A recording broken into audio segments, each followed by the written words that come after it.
رسول اللہ صلی اللہ علیہ وسلم کا پاک ارشاد ہے،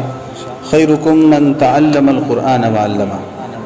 تم میں سب سے بہتر انسان وہ ہے جو قرآن مجید کو سیکھے اور دوسروں کو سکھائے۔ یہ ایک حقیقت ہے کہ رسول اللہ صلی اللہ علیہ وسلم کا سب سے اہم پیغمبرانہ وظیفہ وحی کے ذریعے قرآن مجید کو اللہ تعالیٰ سے حاصل کرنا، اس کی حکمتوں کو سمجھنا اور دوسروں تک ان کو پہنچانا اور سکھانا تھا۔ اس لیے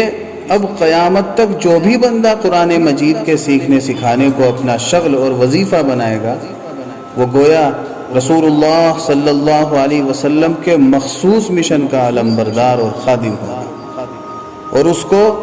رسول اللہ صلی اللہ علیہ وسلم سے خاص الخاص نسبت حاصل ہوگی۔ ایسی صورت میں اس کے افضل و اشرف ہونے میں کیا شبہ رہ جاتا ہے؟ اس کے علاوہ قرآن مجید کو کلام الہی ہونے کی حیثیت سے جب دوسرے تمام کلاموں پر ایسی فوقیت، فضیلت اور برتری حاصل ہے جس طرح اللہ تعالیٰ کو اس کی مخلوق پر حاصل ہے، تو ظاہر ہے کہ قرآن مجید کا سیکھنا اور سکھانا دوسرے تمام اچھے کاموں سے اعلیٰ اور اشرف ہوگا۔ ان سب وجوہ سے حدیث خیرکم من تعلم القرآن وعلمہ میں قرآن مجید کے معلم اور متعلم کو بہترین امت قرار دیا گیا ہے۔ یا اللہ ہم کو اور ہر مسلمان کو قرآن پاک پڑھنے، پڑھانے، سمجھنے، سمجھانے، عمل کرنے، کرانے